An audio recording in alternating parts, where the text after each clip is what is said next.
Duarte Mata, para já queria agradecer por... Obrigado pelo convite. Pronto, nem acabei de dizer a frase e já me estás a agradecer. Queria, pronto, lá está, agradecer por teres aceito este convite, já agradeceste também, agora fiquei um bocado baralhado.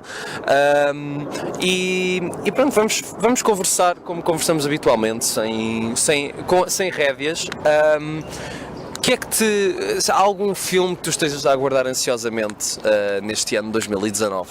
Não, confesso que não estou muito atento ao calendário do que é que virá este ano. Sim. No entanto, tendo em conta que o Paul Schrader ganhou um bruto sucesso com o First Reform, espero sinceramente que mesmo agora com a Award Season, não é? Que ao que parece o filme está a ter um sucesso surpreendente. Espero que agora surjam mais oportunidades e gostava muito de ver se ele irá, é tempo de lançar alguma coisa este ano.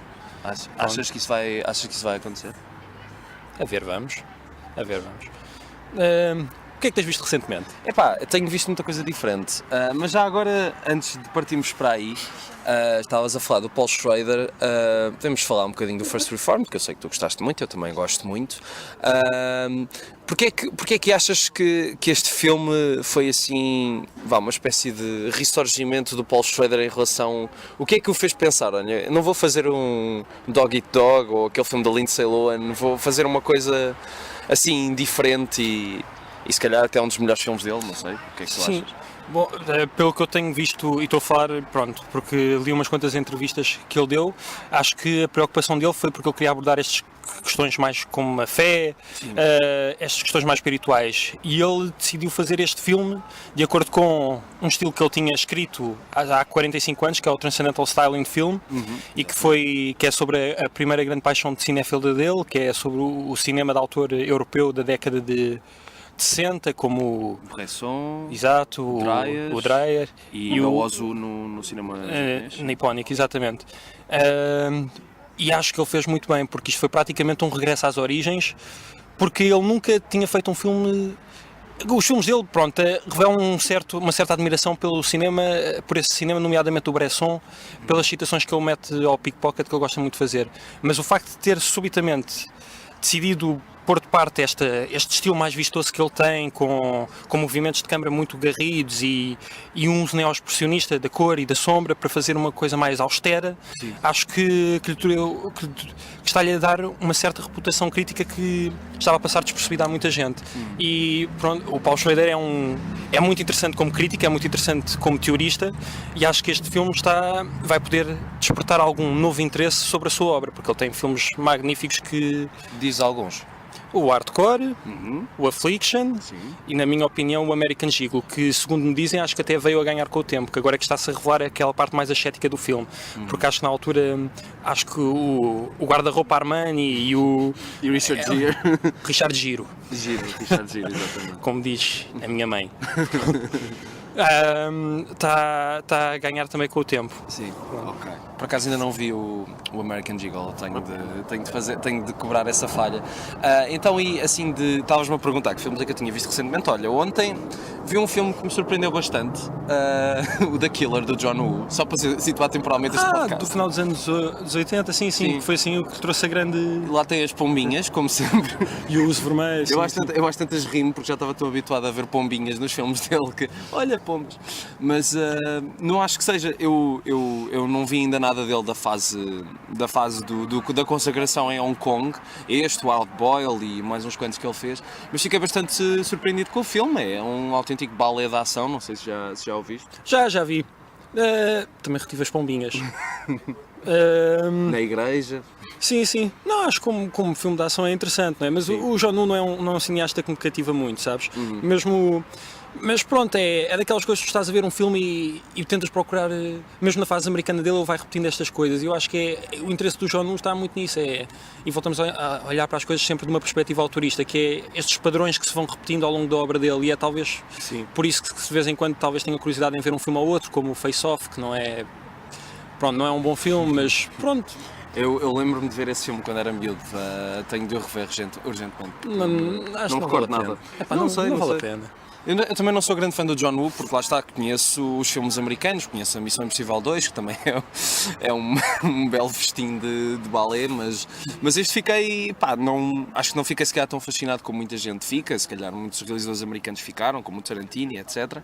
Mas pronto, achei que era um filme também bastante interessante. E outras coisas que tenhas assim visto recentemente que tenham captado a atenção? Springsteen on Broadway, já viste? Não, quero ver.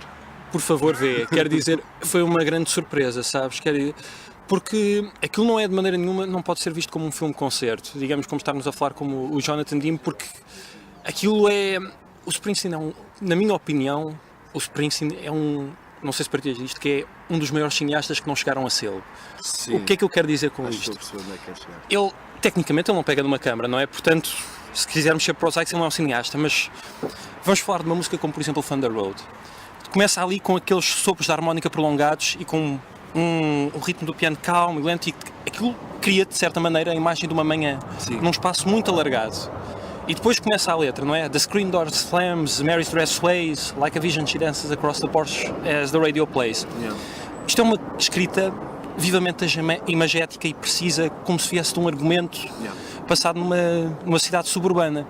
E, portanto, pá, ele, de certa maneira, é um cineasta nesta maneira como ele está a pensar em criar-te uma imagem num espectador. Sim. E depois se tu vires as entrevistas dele na altura... Ele dá muitas referências cinematográficas, sim. muitas vinhas da ira, do Ford. Sim, é uma coisa muito interessante de observar nele, que ele tão depressa está a falar no Woody Guthrie ou do Bob Dylan, como nos westerns do John Ford ou os noirs com o Robert Mitchum. Sim. Mas depois é esta coisa que ele tem, que é... ainda sobre as entrevistas.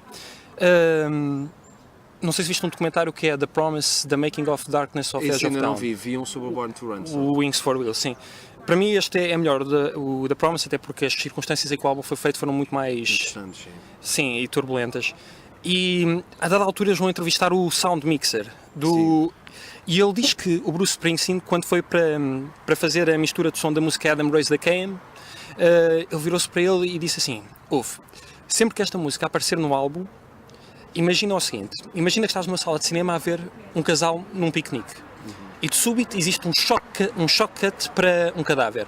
Sempre que esta música aparecer no álbum, é suposto isto ser um cadáver. Ok? E depois outra coisa que ele diz, noutra entrevista, por exemplo, que ele deu à Rolling Stone, que é nos meus filmes não existe uma ação fixa. A câmara está focada numas pessoas e depois existe uma panorâmica e o que aconteceu. Esta forma como ele se refere às músicas dele, com panorâmicas, shock cuts, usar este vocabulário cinematográfico, para mim faz-me pensar que ele é um cineasta. Sim. Até porque um dos grandes méritos que ele tem, aliás, o talento nato dele é a música, mas o segundo talento que ele tem é o storytelling. Sim. A capacidade de storytelling que ele tem, tipo, nos concertos, se tu já viste, eles gostam de começar a canção com uma história, não é? Em que contexto é que aquela música surgiu. Mas mesmo as próprias canções, não é? Que nascem de uma grande capacidade de criar empatia do ouvinte pela personagem que ele está a retratar. Exatamente. Ele pega numa personagem que tanto pode ser um polícia que tem um irmão criminoso e que tem que escolher entre cumprir a lei ou deixar o irmão fugir, Highway Patrolman, como ser um sapateiro que conhece uma femme fatal e que perde tudo por ela, o Highway 29. E ele pega nestas personagens que têm um dilema e no final de cada canção ele parece que coloca ao espectador: o que é que tu farias nesta situação? Sim. E ele está sempre dos lados dos marginais, dos oprimidos e da realidade blue collar, e tenta despertar a atenção do ouvinte para estes aspectos do cotidiano, para este tipo de heroísmo que parece ser negligenciado, nomeadamente da realidade blue collar, destas pessoas que saem de casa para um emprego que não gostam, fazem turnos à noite, estão a perder ali a saúde e a gastar imensa força para tomar conta, para pagar as contas dos filhos. Exatamente. Ou as faturas médicas, as contas de eletricidade. E é isto que eu gosto no Springsteen, esta capacidade de criar empatia, como só o cinema permite. Exatamente. Pronto, portanto é isto. O Springsteen on Broadway, portanto... É assim, é tudo isto para dizer que é talvez o culminar desta capacidade de storyteller, porque aquilo é 2h30 de um monólogo concerto em que ele conta a história da vida dele, vai buscar muita coisa ao livro do Born to Run, mas ao mesmo tempo depois faz as versões acústicas da canção que, devidamente contextualizadas no período em que surgem, dão-te uma nova perspectiva sobre a música. Por exemplo, há esta noção muito errada de que o Born in the USA é uma música alegre. Já deves ter tido. Sim. Até o próprio Ronald Reagan já veio e usou a música como... Mas se tu vires a letra da música, aquilo não é nada alegre. bastante deprimente. Sim. Pá, sim, aquilo é um veterano da guerra do Vietnã, que está-se a tentar reintegrar socialmente, perdeu o irmão na guerra, pá, mas não consegue. E o que é que quer dizer o Born in the USA? É um grito pelos direitos dele. Sim. Eu tenho direito a ter aqui o meu pedaço de terra, tenho direito a fazer parte desta nação e a tudo o que ela me deve. Sim. Só que não é lá está o Born in the USA muito patriótico que tanto o Reagan como muita gente achou na altura e ainda hoje acha, não é? Não. Portanto, o que ele faz, por exemplo, no Springsteen on Broadway é fazer uma versão totalmente blues, que é até muito cantada à capela, que é algo cru e não deixa ambiguidade nenhuma sobre o que é que a letra fala. Sim. Pronto. E é isso. Portanto, o Springsteen eu presumo que seja o teu grande ídolo musical, não? É. Gosto de Springsteen acima de todas as coisas. Tu lembras-te da primeira vez que ouviste uma música dele? Epá, já não tenho a certeza. Lembro-me quando foi assim, lembro-me para aí no 8º ou no 9º ano de ter visto o Philadelphia. Ok. E lembro-me de o Streets of Philadelphia ter comprado a banda sonora do filme de propósito apenas para estar a ouvir sucessivas vezes aquela canção. Depois, com o passar dos anos, é que fui explorando os álbuns como Born to Run e isso, e de facto acho que ele é muito mal compreendido, sabes? Achas? Sério? Epá, pelo menos eu falo com algumas pessoas e não tem... Estas coisas que estivemos aqui a falar das grandes habilidades do Springsteen, epá, parece que passam ao lado, porque é isto que estamos a dizer, dizem que veem como um cineasta muito alegre e dão como exemplo o Born in the USA ou o Dancing in the Dark. Mas não, ele é uma voz muito socialmente consciente, ele já fez músicas sobre a guerra do Vietnã, muitas canções sobre isso, sobre o 11 de setembro, com o The Rising. Exatamente. Ou a crise sobre isso. Exatamente. E a crise económica de 2008 como o Wrecking Ball. E depois é esta coisa que estávamos a falar das personagens que ele escolhe como protagonistas, estes marginais, estes operários blue collar, e tentá-los tratar como heróis e criar uma grande empatia por eles. Se calhar a maior parte das pessoas, especialmente cá em Portugal, por causa também por a música de intervenção ser muito mais despida do tipo de arranjo que o Springsteen faz, as pessoas não associam automaticamente a um cantor de intervenção, não é?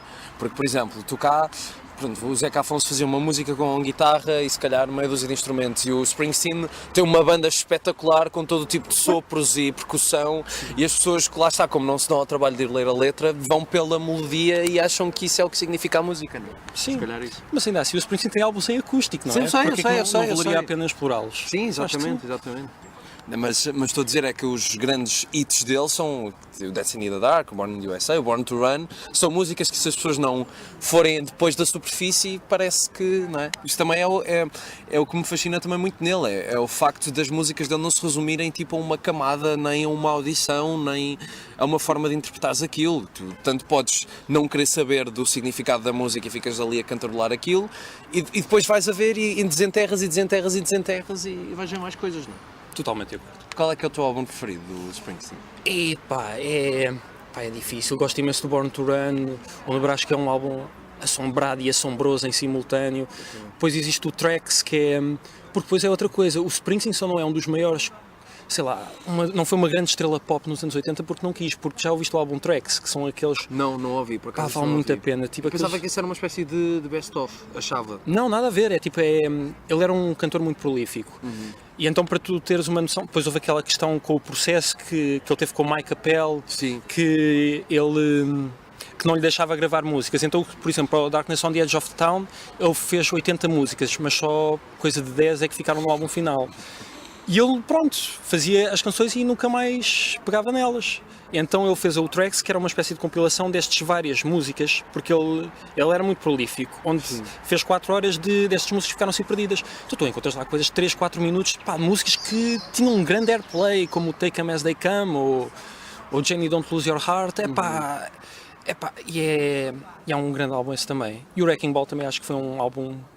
Acho que foi muito incompreendido, porque de facto não se ouviu falar muito dele. Mas foi dos melhores que ele fez, na minha opinião. E depois há o The Ghost of Tom Joad, que é... Está a referência outra vez ao Ford e às Vinhas da Ira. Sim. E todos os imigrantes mexicanos, que são os protagonistas principais, lá estávamos a falar dos marginais, são os protagonistas desse álbum.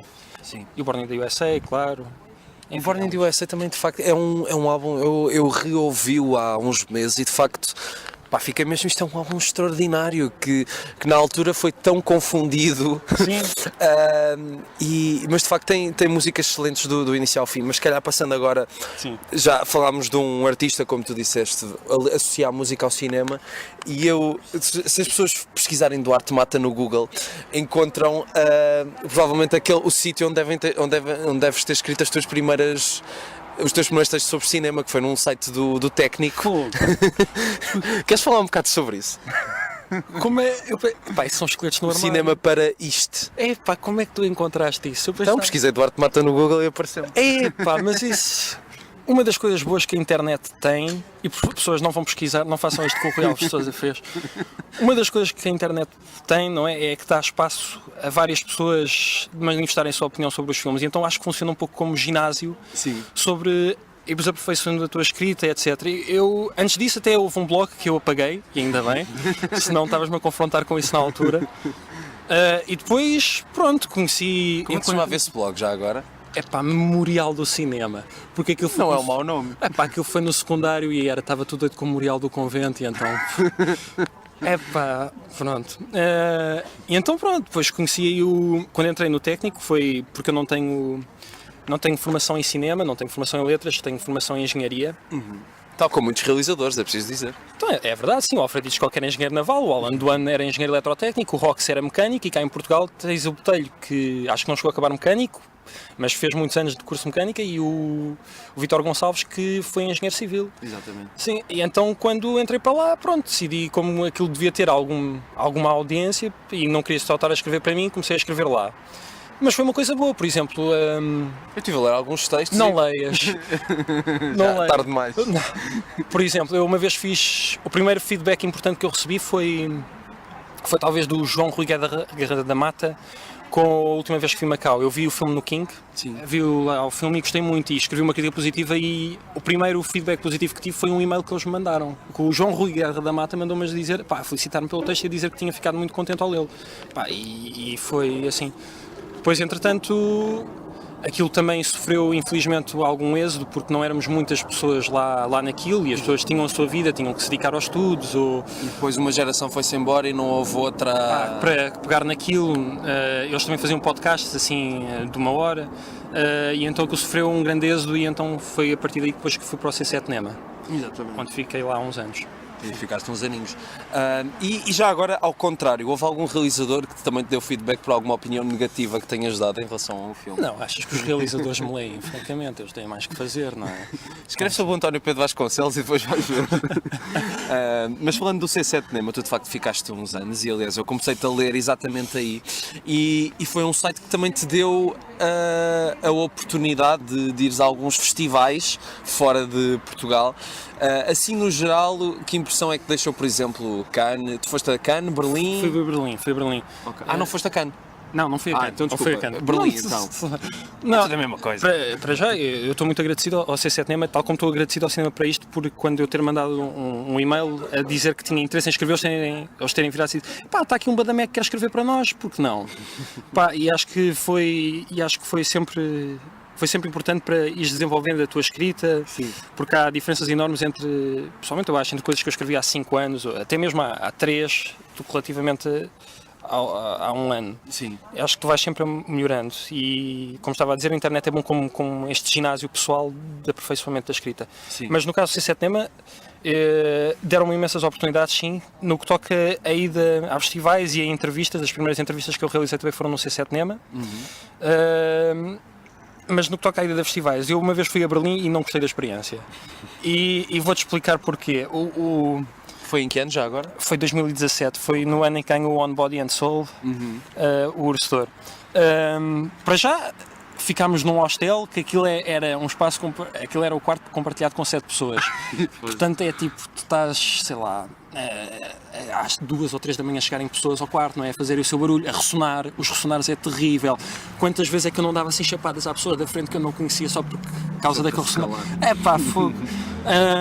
Mas o ritmo do festival é totalmente diferente do que toca a ver um filme num visionamento de imprensa.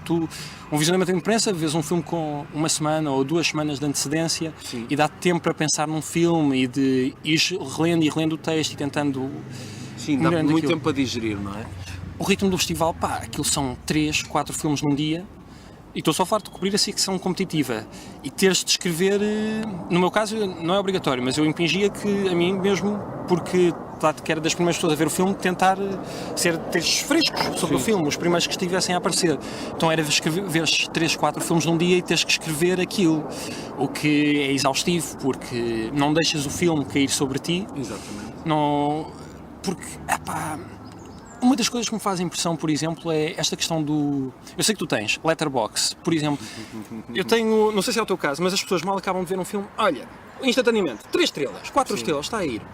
Mas eu também já ouvi estas mesmas pessoas dizerem que quando voltam a ver aquilo uns dias mais tarde, epá, se calhar eu não gostei tanto disto. Sim.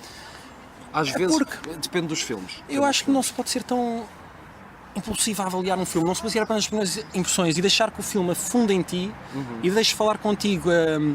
Walter Murch, não sei se conheces, que Sim, é o editor famoso do The escreveu Conversation. In the Blink of an Eye.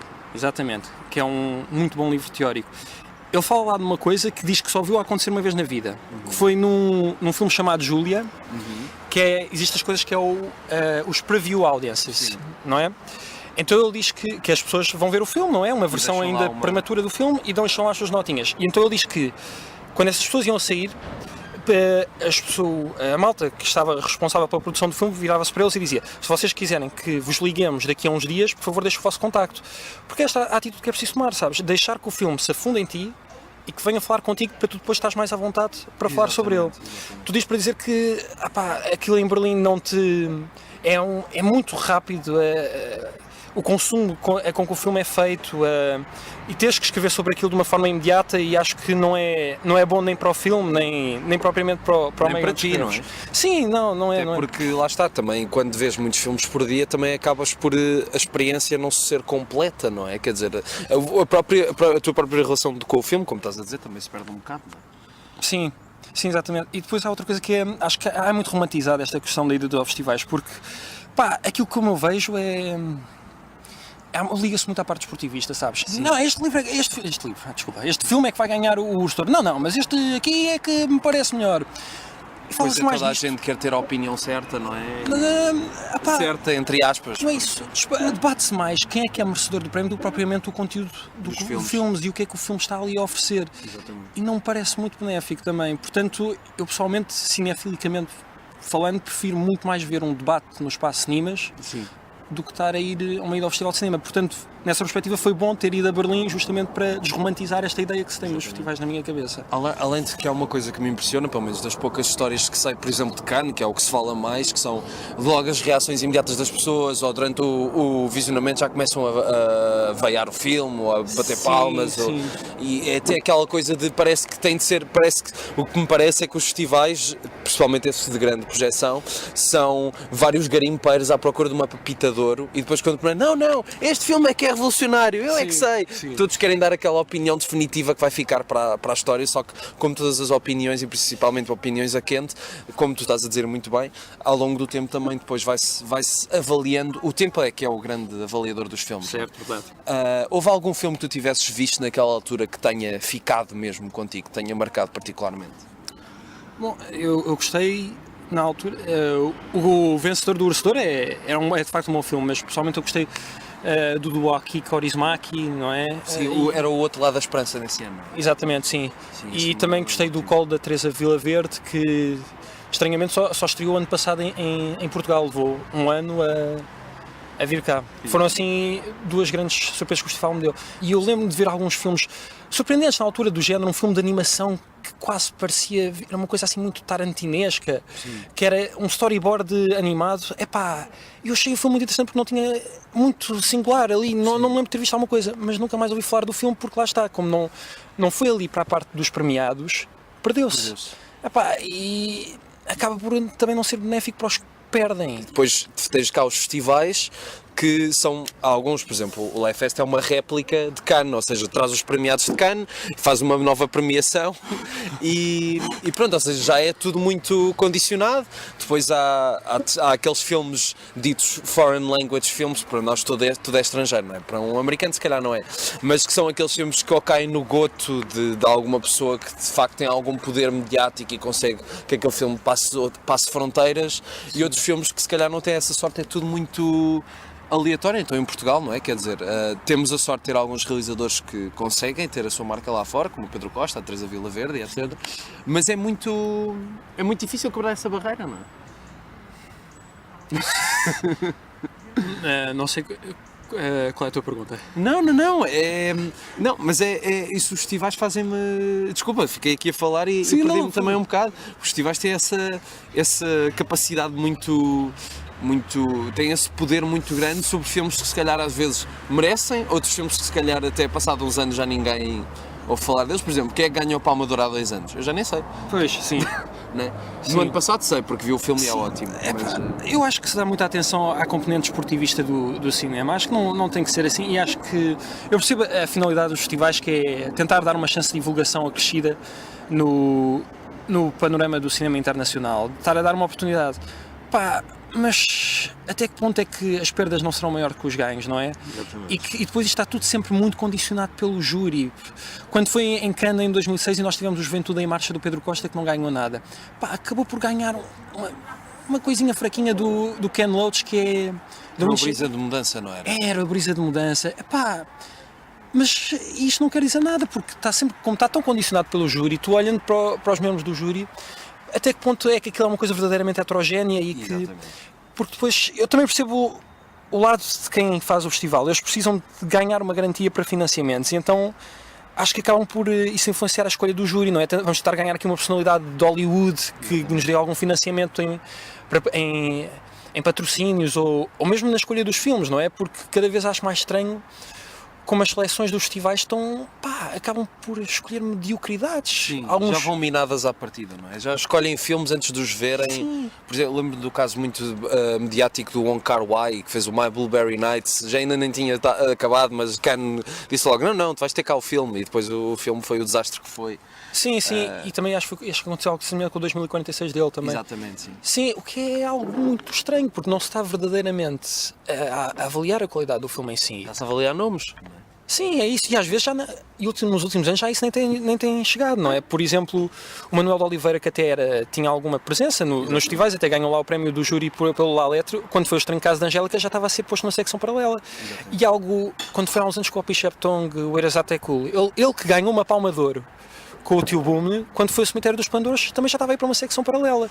E acho isto muito estranho e não sei até que ponto é honesto. Sim. Pronto. Tu deves ser a única pessoa do mundo que consegue dizer o nome do Apichat.com completo. Sem precisar de vir ao Google, mas já são Apichat.com era exato. Já são muitas semanas de treino. Sim. E tu agora, não sei já há quantos meses, mas estás no A Pala de Walsh, que também é um projeto bastante singular de escrita de cinema em Portugal. Tu escreves 2 artigos por mês, não é? São artigos bastante extensos. Como é que tu escolhes os filmes que queres abordar? O que é que tu pretendes com os teus artigos? Fala um bocadinho assim do que quiseres sobre o teu trabalho que tens feito para a Pala de Walsh. Bom, eles originalmente pediram para que eu falasse sobre os recuperados, ou seja, estar a falar de um filme que não tivesse tanta atenção, considerado um filme menor, de um cineasta maior, que achássemos que merecesse maior divulgação. Eu falei, por exemplo, do Seven Moment, do John Ford. Vai estar na Cinemateca este mês? Estou a tentar, este mês de janeiro, porque isto só vai ser em fevereiro, mas eu espero que quando isto sair eu terei visto o filme, e espero que o meu eu do futuro possa comprovar isso. Sim. Portanto, e o que eu tento com estes textos é talvez olhar para... Como eu estava a dizer, eu não tive uma formação em letras, nem tive uma formação em cinema. São gastos de ciências. Sim. E nós, gastos de ciências, muito ligado à matemática, o meu curso é de engenharia, temos uma tendência até, que nem sempre é uma coisa muito boa, que é tentar procurar padrões nas coisas. E um filme muitas vezes tem padrões que tu não notas, mas que estão a funcionar ali subconscientemente. E o que eu tento talvez fazer com o filme com estes filmes é olhar para eles de uma maneira mais formalista, tentar perceber porque é que um filme está que motivos é que se vão repetindo ao longo do filme, visuais, porque é que uma cena está filmada de uma determinada maneira e em que é que isto acaba por funcionar subconscientemente e emocionalmente no espectador. Porque para mim os grandes cineastas são aqueles que tentam contar uma história pelo meio visual. Sim. Ou seja, para mim acho que não é preciso ter um grande argumento ou grandes diálogos. Acho que para mim aquilo que define um grande cineasta é aquele que é capaz de contar um filme bem visualmente, exatamente, através de uma orquestração de ângulos, movimentos de câmara, movimentos de ator, a mise-en-scène, não é? O uso da cor. Por exemplo, no outro dia vai haver um ensaio visual muito interessante sobre o uso da cor no Vértigo, do Alfred Hitchcock. E esta pessoa devotou muita atenção ao uso da cor verde e em como isto acaba por refletir o aspecto da necrofilia que o filme tem. Não sei se reparaste no filme, mas a personagem da Madeleine, quando nos é apresentada, tem um casaco verde. Sim. Depois o James Stewart vai segui-la para o cemitério. Sim, quando acaba a transformação dela na cena revelação, em que ela se transforma outra vez naquilo que era, também há a predominância da cor verde, pelo que eu me recordo. Exatamente, que é tudo muito um verde assim muito neon. Sim. Mas este verde já estava vindo antecipado. Sim. Por trás por outros motivos. Quando o James Stewart segue a personagem da Madeleine ao cemitério, também aquilo está muito verde à volta, muito da vegetação. E isto acaba por refletir esta sensação de possessão e de obsessão que o James Stewart tem pela personagem da Kim Novak. Sim. E todo o aspecto necrofílico do filme. Portanto, isto nem sempre é uma coisa boa, mas é como eu tento, e o que eu tento fazer com este texto é, se calhar, é isto, tentar dar a minha visão destes padrões, desta maneira de filmar uma determinada cena que estes cineastas tentam fazer uma cena, e como é que isto acaba por funcionar emocionalmente no espectador. Exatamente. Dando-te, e já que estamos nisto, sobre esta questão do formalismo, o Andrew Serres tem uma frase muito interessante não é uma frase, é uma dissertaçãozinha num livro que é Interviews with Film Directors, na introdução, que ele fala de como a história do Capuchinho Vermelho pode ser filmada de duas maneiras. A primeira é com o Capuchinho Vermelho filmado em planos fechados e com o Lobo filmado em planos gerais. Em planos médios, em suma, com a câmera mais afastada. Sim. E depois outro cineasta pode olhar para a história do Capuchinho Vermelho com o Lobo em planos fechados e o Capuchinho em planos gerais ou médios, sim. Bom, o que é que isto quer dizer? Que um realizador identifica-se mais com o Capuchinho Vermelho, com a bondade, com a esperança, com estes vestígios de humanidade que é possível haver num mundo malvado, e com o outro, com o mal. Exatamente, com o mal puro, com esta compulsão que esta personagem tem por comer criancinhas pequenas, e que não há muitos críticos se calhar não tantos quanto deveriam haver, a devotar atenção a isto. Dando-te um exemplo aqui, vamos imaginar aqui, estamos aqui na Gulbenkian, naquela mesa ali, uma namorada está a acabar com o namorado. Como é que tu irias filmar esta cena? Tens sempre duas maneiras, não é? Não, duas ou mais, dezenas. Não, mas neste caso, captando as duas personagens, seria ou da perspectiva de uma ou da perspectiva da outra, não é? E poderiam ser dois filmes completamente diferentes. Sim, exatamente. Ou poderia ser da perspectiva nossa, que estamos a ver, ou da perspectiva da outra mesa, ou... Exato. Há milhentas maneiras de filmar isso, sim. Imaginemos, dando dois cenários hipotéticos. O primeiro é um plano médio dela acabar com ele, depois ela vai-se embora, a câmara não a segue e o realizador decide cortar para um plano fechado do rapaz. Sim. Interessa-lhe mais saber como é que o rapaz está a reagir a isto, qualquer reação psicológica, etc. Imaginemos outro exemplo, que é, deste plano médio, cortamos para um plano geral dele sozinho com um imenso espaço negativo à volta. Sim. Este cineasta quer transmitir esta sensação de isolamento que o rapaz passou a sentir no espectador. São estas coisas que me interessa ver, o que é que o realizador está a tentar transmitir visualmente ao espectador. Porque, e um dos problemas que eu vejo do cinema recente, não é em todo, mas em alguma parte, é que há um uso escusado excessivo do plano fechado. Sim. Que é sempre a tentar encaminhar a atenção do espectador para a mesma coisa, porque não conseguem arranjar outra maneira de encaminhar a atenção. Ou porque acham que o espectador não consegue abstrair-se de outras formas de pensar o que está a ver, não? Mas o que é errado, se nós vimos o cinema clássico e a forma como eles trabalham a composição, através do trabalho de linhas de perspectiva, não é? De utilizar os elementos que estão no cenário, ou da colocação das várias figuras, tu consegues encaminhar os olhos do espectador sempre a uma personagem. Por exemplo, imaginemos um diálogo com três pessoas. Duas pessoas têm costas viradas para a câmara e outra pessoa, e estão a fazer uma linha diagonal, e temos ali outra pessoa virada para a frente. o espectador vai querer saber o que é que a pessoa está virada para a frente a saber. Agora imaginemos que a pessoa do meio dá uma meia volta e vira-se para a câmara e avança um bocadinho para a câmara. O espectador é encaminhado a atenção para esta pessoa do meio. Exatamente. Agora imaginemos que outra vez a mesma pessoa que estava à direita volta a avançar ainda um bocadinho mais para a frente. Pá, percebes? Há uma maneira de trabalhar a atenção do espectador através desta orquestração de movimentos ou de ângulos de câmara ou da composição para contar uma história. Eu sinto muito isso no uso dos formatos, porque hoje em dia é muito fácil tu fazeres um filme em qualquer formato, não é? Algo que não era assim tão fácil quando tu restringias o cinema à película, não é? Quando o John Ford filmava em CinemaScope, filmava a pensar no formato e etc. E fazia muitas.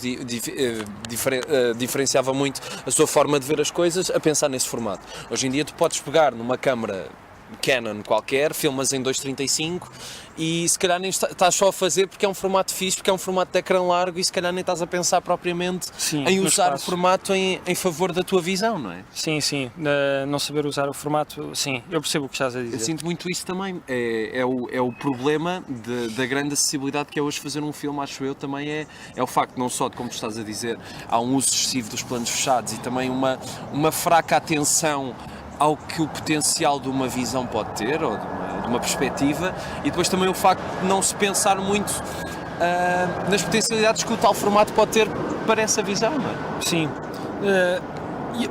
mas depois é uma coisa um bocado paradoxal, estas coisas. Qual é o filme que neste momento esteja mais neste momento, princípio de janeiro, que esteja a mais a pedir para ser visto em sala? É o Roma, e no entanto foi financiado por uma plataforma da Netflix. Exatamente. Portanto, já não sei quem é que me dizia no outro dia que esta questão de usar os planos fechados também deve-se muito à televisão, não é? Sim. Que é porque está-se a pensar no filme para ser consumido noutras plataformas, como no computador ou na televisão. Não se pode pensar assim, tem de se fazer É assim, a partir do momento em que fazes um filme para cinema, ele será visto em qualquer outra plataforma. Não podes simplificar a tua visão em detrimento dessas plataformas, não é? Sim, exatamente. exatamente. E não estás a fazer cinema, estás a fazer televisão. Exatamente, sim. E no entanto o Cuarón, que um filme financiado pela Netflix, pronto, é um filme que é totalmente para ser visto em sala, sim, pela quantidade de informação visual que os planos têm e que de facto, para ser apreciados, só faz sentido de ser numa sala escura. Sim, mas por outro lado tens o diretor da Netflix a dizer que as pessoas veem o filme perfeitamente no telemóvel. Pois, enfim. Mas é como, sei lá, eu acho que o filme do Orson Welles eu ainda não o vi porque lá está, porque sei que em casa preciso ter determinadas condições para ver aquele filme, porque raramente as vou ter, percebes? Enquanto tu vais ver o filme ao cinema e o cinema dá-te essas condições e diz-te, não, olha, aqui quem manda sou eu, tu sentas-te e vês aquilo que eu tenho a dizer e ouves aquilo que eu tenho para dizer e pronto, ver em casa há sempre o risco de estares a fazer 30 pausas e não estás a apreciar o filme como deve ser. Neste caso aqui sei dizer que o Orson Welles não é um exemplo muito bom para esta conversa, porque a verdade é que ele faz é um filme até ser pouco elesiano nesta perspectiva, que ele usa muito ali o plano fechado e muita teleobjetiva, quando ele era geralmente conhecido por utilizar grandes angulares. Sim. E tedes a perder, enfim. Neste caso não, é uma coisa muito focada muito exclusivamente no rosto das personagens. Portanto não seria talvez... Então pronto, esqueçam aquilo que eu acabei de dizer. Não esqueçam, tu ainda não viste o filme, não é? Mas pronto, é outra face da moeda. Mas é daquelas coisas, já há bocado estávamos a falar da crítica e é também daquelas coisas, eu não quis ver o filme do Welles na altura em que estava toda a gente a ver, porque já estava tão farto, é como do Roma, já estava tão farto de ouvir gente a falar do Roma. Sim, que não acabei por ver. E depois também estavas a falar da crítica e partimos também, já estamos quase a acabar, partimos também para outro problema grande, que é o facto de muita crítica preocupar-se mais com as pontuações também, do Letterboxd também, mas estou a dizer mesmo a crítica dita profissional, do que com aquilo que se tem para dizer, que às vezes acaba por ser muito pobre, não é? Em detrimento das estrelas. Sim, digamos, aquelas polémicas costumam ocorrer porque o público deu 2 estrelas, não sei o quê. O Rotten Tomatoes deu 30% ao filme. Isto é outra vez a componente esportivista a funcionar, não é? Sim. O que faz um texto especial não é a pontuação que tem, mas ainda, e sabemos do que estamos a falar, isto é a questão do público, mas eu não sei até que ponto é que as pessoas vão ver o que é que quer dizer a escala qualitativa. Exatamente. 2 estrelas quer dizer razoável, ou seja, que para muitos sítios quer dizer 3 estrelas. 3 estrelas é um bom filme, para muitos sítios quer dizer 4 estrelas. É daquelas coisas, muitas vezes o Luís Miguel Oliveira dá 2 estrelas a um filme, eu vou ler aquilo que ele diz e eu fico motivado, olha, este filme parece interessante, vou ver. Aliás, eu uso a crítica não para confirmar as expectativas que eu tenho para um filme, mas para me abrir horizontes para outras coisas. Por exemplo, o filme do Walter Hill, The Assignment, apesar de não ser um filme excepcional, foi um filme que foi bastante agradado pelos críticos do público e eu fiquei, ok, se eles gostam é porque deverá haver aqui qualquer coisa interessante para ver neste filme, e acho que é para isso que serve a crítica. Aliás, os textos do Apala de Walsh, muitos dos textos, eu se calhar nem concordo nada com o que está a dizer, mas aprendo se calhar muito mais do que se estivesse a ver um texto que concordasse, não é? Sim, eu acho que é que depois é isto, que há esta noção de que a crítica tem que satisfazer uma certa ânsia de marketing. Tem que, quando toda a gente está a dizer que é uma obra-prima, que o último Star Wars é muito bom, não é? Ou então que o último filme da Marvel é o melhor filme adaptado de uma banda desenhada de sempre, a crítica mais elitista, se quisermos pôr assim, tem que ir atrás. Não tem. O que interessa num texto não é satisfazer esta ânsia de marketing, dizer um filme é muito bom, vale muito a pena, ou então fazer aquelas avaliações por parcelas, o argumento está muito bom, os atores estão lindamente, a fotografia é ótima, o que é algo totalmente subjetivo. A minha questão de ótimo para ti não é mesmo a questão de ótimo para ti, se calhar. Sim. Aquilo que me interessa ver numa crítica é o olhar que o crítico tem sobre o filme, a sua visão pessoal. Não existe uma crítica objetiva, é algo absurdo. Mesmo esta questão de dizer que um filme é divertido. A questão de divertido é totalmente diferente, quer dizer, tu vais a um bailarico, tu vais a uma aldeia daquelas do Alentejo, a noção de divertido deles é um bailarico de lá, não é?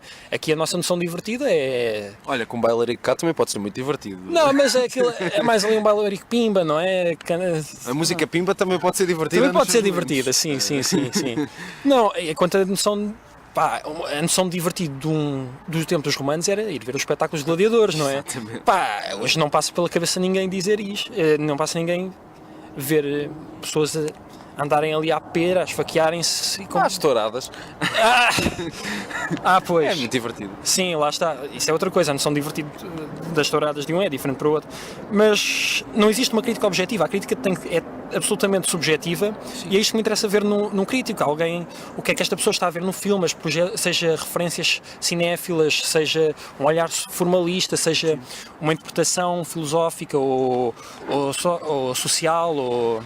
Sim, o que leva por caminhos que nem tu estarias à espera. Aliás, o que eu gosto de ler nos críticos é encontrar essa surpresa em que eu até próprio fico desafiado com o que é que eu achava daquele crítico, não é? Sim, eu acho que hoje em dia, como eu sei quando o crítico é bom, é justamente isso, que é aquele que não concordamos sobre o filme, mas no entanto ele faz-me reavaliar, pensar, quando ele escreve assim uma coisa, pensar, eu não pensei nisto, mas isto de facto é interessante, e isso leva-me a reavaliar não só o filme, mas também as razões pelo qual eu não dei a atenção disso, porque é que eu estava a descartar o filme à partida. Sim. E decidi não sei porquê, ignorar aquilo. Isso também deve ter a ver com o facto de haver também, há o grande peso da crítica americana e daqueles críticos que tomam aparecer nas capas dos DVDs, você vai ficar colado à cadeira. Sim. E eu vou-te dizer, eu quando era miúdo, gostava bastante do Roger Ebert, e não tenho problema nenhum em dizer isso, hoje em dia já não gosto tanto, obviamente, porque ele tem um grande problema para mim, que é o facto de ele raramente avalia um filme, ele avalia muito mais aquilo que o filme... não gostei deste filme porque acho que o ator não era bom para aquela personagem. Não sei o quê. Pronto, aquele tipo de coisas que tu notas de facto que não é interessante, não é apelativo. Pelo menos no meu ponto de vista agora, que já li muito mais do que li quando tinha 12 ou 13 anos. Agora já não sei mais o que perguntar, mas ainda à volta da crítica, porque é que achas que as pessoas esperam mais que um crítico diga bem de um filme, e se disser bem é um bom crítico, e se disser mal é um crítico de merda? Porque é que há essa... Porque eu acho que é da discussão que nasce a luz, e é desse negativismo muitas vezes que nós saímos todos muito mais ricos, não? Não sei de onde é que veio essa noção de que a pessoa, por não concordar connosco, é automaticamente um idiota, não é? Sim. E porque é que é um snob ou não sei o quê. Eu acho que as pessoas... isto vai parecer pedante e arrogante, mas acho que vai bem com a minha personalidade, não é? Acho que esta conversa já deu para dar essa noção de mim. Não, mas... Se as pessoas te conhecerem um bocadinho melhor e forem ler os textos, provavelmente não vão ficar com essa impressão. Não sei. Mas eu acho que as pessoas têm um pouco medo de ser confrontadas com a sua ignorância, sabes? Sim. Digamos, e se alguém pôs a fazer uma referência cinéfila, ou fazer uma comparação, ou... Que as pessoas não conhecem. Exatamente, as pessoas dizem, esta pessoa é muito antiquada, ou conservadora, um snob, e acha que o que era há 50 era bom são os filmes há 50. Exatamente, essas coisas que tu costumas ouvir. E que é absurdo, não é? Porque é preciso saber ouvir o outro, caso contrário estamos a ser totalmente intolerantes, o que não é correto. Claro, portanto, eu acho que é isso, as pessoas terem medo de ser confrontadas com a sua ignorância. Sim, sim. Pronto. É isso. Não, e numa época em que toda a gente pode pegar no telemóvel e escrever uma opinião sobre tudo, não é? Quer dizer, acho que nós estamos numa época, opinion makers sempre houve, e a maior parte dos opinion makers nunca foram de opiniões assim tão interessantes, mas a partir do momento em que qualquer pessoa pode chegar ao YouTube e fazer um vídeo e dizer boas pessoal, adorei este filme, bué da fixe, e as pessoas se calhar ficam mais contentes com isso do que se calhar de uma crítica que põe assim, não, olhem, vamos falar antes dos aspectos que este filme vai abordar mais aprofundadamente, não é? Sim. As pessoas têm medo de ler, se calhar também, não é? Sim, não sei. As pessoas querem preferem ir atrás de um tweet de 140 caracteres do que uma crítica de 4 ou 5 parágrafos. Sim. Que se debruce mais detalhadamente sobre aquilo. Sim. Enfim, mas são os tempos em que vivemos. Exatamente. Olha, só para terminar, começámos a falar sobre 2019 e depois eu comecei a falar sobre o John Woo, que peço já desculpas por isso, porque não é assim, não é um grande realizador, obviamente. Foi surpreendido pelo The Killer, pelas coisas que conhecia dele, não estava à espera daquilo. Mas o que é que estávamos a começar a falar, falar de 2019 e fechamos em 2019. Achas que vai ser um bom ano de cinema? Vai ser melhor do que 2018, do que viste? Ou achas que vamos continuar na espiral decadente? O que é que tu achas? Não sei, achas que estamos numa espiral decadente? Não sei, eu estou só a mandar clichês da boca para fora. Existem filmes bons, há filmes bons a serem feitos, se calhar não têm uma oportunidade de... Pronto, lá está, e voltamos a esta questão dos festivais e não sei o quê, de não têm uma oportunidade de divulgação tão boa como deveriam ser, mas acho que a internet também está feita para contornar isso, para colmatar estas coisas que se calhar as salas vão falhar, mas de qualquer das formas nós temos um excelente trabalho de distribuição nacional, eu acho que sim. Quer dizer, se pensarmos que no Brasil nem na França estreou o First Reformed, enquanto cá... Sério? Não sabia. Não estreou. Porque é que achas que o First Reformed não está no top dos canais do cinema? Foi porque não estreou, porque se tivesse estreado estava lá em primeiro lugar. Claro. E no Brasil também não, mas nós temos um excelente trabalho de distribuição nacional, pelo menos no que toca à parte de cinema de autor ou independente. Mas como te disse, eu ainda não vi o que é que se está à espera, mas... Vamos ver o que é que sai, mas de certeza que virão daí bons filmes. Sim, há razões para ficar com esperança. Antes de acabar, só dizer que tu ainda tens outro blog que é o Books on Cinema, onde vais pondo lá alguns tesourinhos de literatura cinéfila, fica só a dica. Duarte, obrigado e pronto, não sei se queres terminar a dizer mais alguma coisa, alguma mensagem para o povo. Obrigado eu pelo convite e